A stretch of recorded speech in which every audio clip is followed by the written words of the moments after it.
आपने कहा फखर के फिनिश नहीं कर पाए गेम, किसी एक को एंड तक जाना था, किसी एक को सीधा खेलना था। इफ्तिखार इतना एक्सपीरियंस है।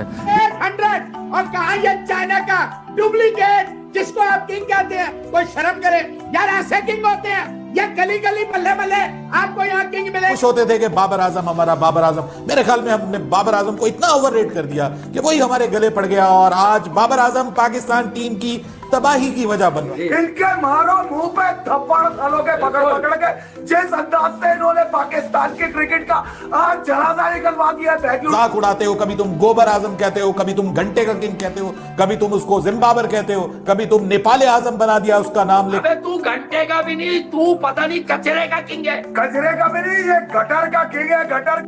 इतना एक्सपीरियंस है, इतना डेंजरस प्लेयर था। He was looking good, he was on 26 of 20 with 3 sixes.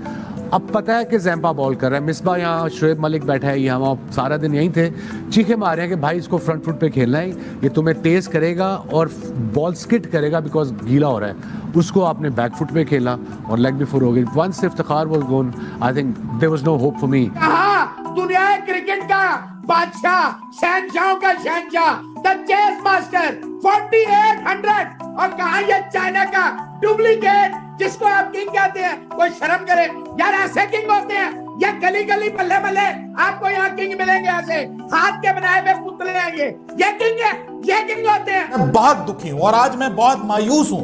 यकीन कीजिए इस पूरे वर्ल्ड कप में मैं बड़ा होपफुल रहा हूं। मैंने पूरी कोशिश की है मैं पाकिस्तान की टॉप टीम को सपोर्ट करूं। बाबर की कप्तानी से 100 इख्तलाफ, लेकिन उसके बावजूद मैंने कोशिश की कि बाबर आजम को सपोर्ट करूं क्योंकि ये पाकिस्तान का बल्लेबाज है, कोई ऐसा बल्लेबाज है कि जिसको जैसे भी हमने भले ओवररेट करके किया, जो भी किया हमने उसको दुनिया का नंबर 1 बल्लेबाज बनाया। जो जिस तरह से भी वो बना, मतलब छोटी टीमों के खिलाफ खेल के बना, CB टीमों के खिलाफ, लेकिन हम खुश होते थे कि बाबर आजम हमारा बाबर आजम। मेरे ख्याल में हमने बाबर आजम को इतना ओवररेट कर दिया कि वही हमारे गले पड़ गया और आज बाबर आजम पाकिस्तान टीम की तबाही की वजह बन रहा है। रिजवान उसका भी कारण है। रिजवान गैरत चौक के नहीं मार रहा था, इफ्तिखार को कह रहा था तू मार, आज मार अपने तेज तरीन अपने वर्ल्ड कप में रन बनाने के लिए ये बेगैरत लगा हुआ है कि मेरे रन बन जाए। अबे इस रन को कहाँ लेके जाएगा मासा सालों को।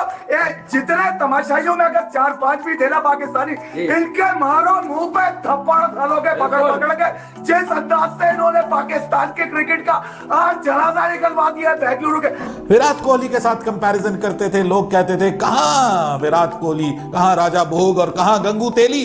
और हम उस वक्त कहते थे कि तुम हमारे कप्तान को, हमारे ब्रांड को तुम मजाक उड़ाते हो, कभी तुम गोबर आजम कहते हो, कभी तुम घंटे का किंग कहते हो, कभी तुम उसको जिम्बाबर कहते हो, कभी तुम नेपाल आजम बना दिया उसका नाम। लेकिन सर अब मुझे ऐसा लगता है कि ये वो लोग थे जो वाकई में बाबर आजम को सही मानों में जज करते थे। हमसे गलती हो गई। क्या बात कर रहे हैं, पागल हो गए। 100 हो गया, 125 हो गया, 130 हो गया, तो मैं क्या करूं, 130 हो गया। आपने मुझसे पूछा कौन जीतेगा, मैं आपसे कह रहा हूं ये कैसे। मैंने कहा थोड़ा सा हौसला करें, जैसे ही हमारी विकेट गिरेगी, wickets will travel like this. ये आपकी गेम अवेयरनेस है, ये आपकी क्रिकेट है। मैं सबसे पहले तो मुतालबा करूंगा कि इस मुल्क में कोई कानून, कोई हुकूमत, कोई नाम की है, इस पाकिस्तान क्रिकेट बोर्ड पे फौरन एडहॉक लगाएं। ये सेठी, ये जितनी पॉलिटिकल अपॉइंटमेंट्स है, इनको एट वंस बैन करें। Let me bring this to you. What happened to that due जिसका हमें बड़ा इंतजार था कि वो ड्यू आएगी तो बड़ा आसान हो जाएगा खेलना? ड्यू आई और ड्यू जब तक नहीं आई उस वक्त तक हम मैच में थे। जैसे ड्यू आई है हम स्लिप हो गए। क्यों, क्या वजह है? एक्सप्लेन टू दिस, हमारी ऑडियंस को ये पॉइंट जरा क्लियरली बताएं, समझाएं टेक्निकली कि क्या वजह है कि ड्यू आने के बाद हम क्यों कोलैप्स किए। हालांकि ड्यू पे तो सब कहते हैं कि बैटिंग बड़ी आसान हो जाती है। Please explain this to us. लेकिन ड्यू का इतना मुझे नहीं लगता कि फर्क पड़ा है कि जब स्कोर बोर्ड का प्रेशर होता है और जैसे जैसे वो रन रेट नेट जो रिक्वायर्ड रन रेट है वो ऊपर जाता है तो फिर आप पैनिक करते हैं। पैनिक किए हैं बेसिकली, और रॉन्ग शॉट सिलेक्शन, वही जो हम हमेशा बात करते हैं। मेरी स्किल्स है, इसकी बगैरती की सारी स्किल्स पूरी है। इतने छक्के मारे इसने बेंगलोर की छोटी बाउंड्री पे।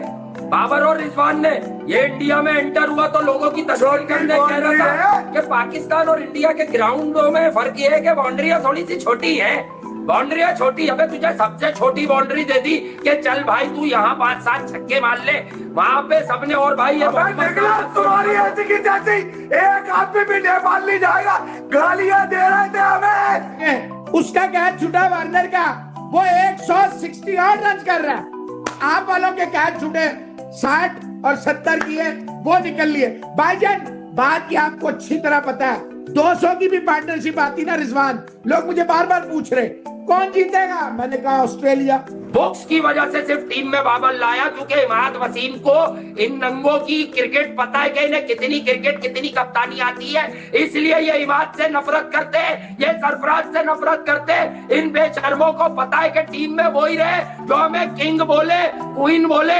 अबे तू घंटे का भी नहीं, तू पता नहीं कचरे का किंग है। कचरे का भी नहीं, ये गटर का किंग है, गटर का। इसका लेवल वो बेगैरती है जो किसी में नहीं है। इस जैसे बेगैरत तुम्हें कहीं नहीं मिलेंगे, क्योंकि ये है गड्ढे का किंग और इसको लाने वाले भी